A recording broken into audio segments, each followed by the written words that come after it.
ಎಲ್ರಿಗೂ ನಮಸ್ಕಾರ. ನಾನು ನಿಮ್ಮ ಪ್ರೀತಿಯ ಟಿಪ್ಪು ವರ್ಧನ್, ನಟನಾಗಿ, ನಿರ್ದೇಶಕನಾಗಿ, ನಿರ್ಮಾಪಕನಾಗಿ ಚಲನಚಿತ್ರರಂಗದಲ್ಲಿ ಸೇವೆ ಮಾಡ್ತೀನಿ. ಕರ್ನಾಟಕ ಚಲನಚಿತ್ರ ವಾಣಿಜ್ಯ ಮಂಡಳಿಯ ಚುನಾವಣೆ ಮುಗಿದಿದೆ. ಭಾಳ ಖುಷಿ ಆಗ್ತಿದೆ. ಒಂದು ವಿಷಯ, ಯಾಕಂದ್ರೆ ನಾನು ಕೂಡ ಸ್ಪರ್ಧೆ ಮಾಡಿದ್ದೆ ವಿತರಕರ ವಲಯದಿಂದ.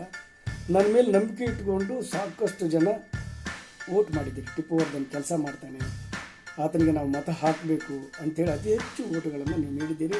ನಿಮ್ಮ ಋಣ ನಾನು ಯಾವತ್ತೂ ಮರೆಯಲ್ಲ. ನಿಮ್ಮ ಪರವಾಗಿ ನಾನು ಖಂಡಿತವಾಗ್ಲೂ ಕೆಲಸ ಮಾಡ್ತೀನಿ. ಜೊತೆಗೆ ಈ ಬಾರಿ ಪದಾಧಿಕಾರಿಗಳಾಗಿ ಬಹಳ ಸೂಕ್ತ ವ್ಯಕ್ತಿಗಳನ್ನು ತಾವು ಆಯ್ಕೆ ಮಾಡಿದ್ದಕ್ಕೆ ನಿಮ್ಮಲ್ಲಿ ನಿಜವಾಗಲೂ ನಾನು ಪ್ರೀತಿಯಿಂದ ಅಭಿನಂದನೆಗಳನ್ನು ತಿಳಿಸ್ತೀನಿ. ಅದರಲ್ಲೂ ಮಂತ್ರಿಯಾಗಿದ್ದಂಥವರು, ಆಮೇಲೆ ಚಿತ್ರರಂಗದ ಬಗ್ಗೆ ಹಿಂದೆ ಇದೇ ಕರ್ನಾಟಕ ಚಲನಚಿತ್ರ ವಾಣಿಜ್ಯ ಮಂಡಳಿಯಲ್ಲಿ ಅಧ್ಯಕ್ಷೆಯಾಗಿದ್ದಂಥವರು ಡಾಕ್ಟರ್ ಜಯಮಾಲಾರವರು.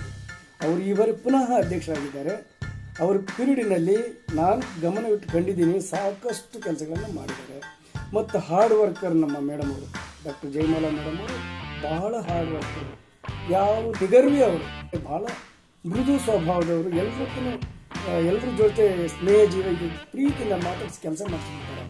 ಹಾಗಾಗಿ ಅವರಿಗೆ ಸರ್ಕಾರದ ಮಟ್ಟದಲ್ಲಿ ಅವರದೇ ಆದ ಒಂದು ಗುರುತಿಸ್ಕೊಂಡಿದ್ದಾರೆ. ಕೆಲಸ ಮಾಡುವಂಥ ಒಂದು ಧೀಮಂತ ಮಹಿಳೆ ಅಂತೇಳಿ ಸರ್ಕಾರ ಮಟ್ಟದಲ್ಲಿ ಗುರುತಿಸ್ಕೊಂಡಿದ್ದಾರೆ.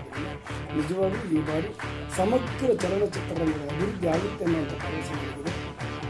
ಹಾಗಾಗಿ ಎಲ್ಲ ಮತ ಬಾಂಧವರಿಗೆ ನೋಡಿ, ನಾನು ಈ ಸಾರಿ ನಿರ್ಮಾಪಕರ ವಲಯದಿಂದ ಬಿಟ್ಟು ವಿತರಕರ ವಲಯದಲ್ಲಿ ನಾನು ಇರ್ತಕ್ಕಂಥ ಗೆಳೆಯರ ಹತ್ರ ಮತ ಯಾಚನೆ ಮಾಡಿದಾಗಲೂ ಹೆಚ್ಚು ಮತಗಳನ್ನು ನೀಡಿದ್ದೀರಿ.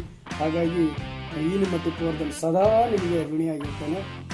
ಇದೇ ವಿಶ್ವಾಸ, ಈ ಪ್ರೀತಿ, ಈ ವಿಶ್ವಾಸ ಹೀಗೆ ಇರಲಿ.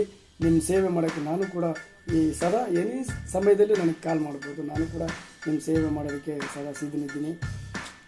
ಇಷ್ಟು ಹೇಳ್ಬೋದು. ಇದಕ್ಕಿಂತ ಹೆಚ್ಚಿಗೆ ನಾನು ಹೇಳೋದಿಲ್ಲ. ಹೆಚ್ಚು ಮತಗಳನ್ನು ನೀಡಿದ್ದೀರಿ. ಕಾರಣಾಂತರದಿಂದ ಸ್ವಲ್ಪ ವ್ಯತ್ಯಾಸ ಆಯಿತು ಅಂತ ಹೇಳೋಕ್ಕೆ ಬಯಸ್ತೀನಿ. ಸೊ ಎಲ್ಲರಿಗೂ ನಾನು ಮತ್ತೊಮ್ಮೆ ಮಗದೊಮ್ಮೆ ನಾನು ನಿಮಗೆ ವಂದನೆಗಳನ್ನು ತಿಳಿಸ್ತೀನಿ.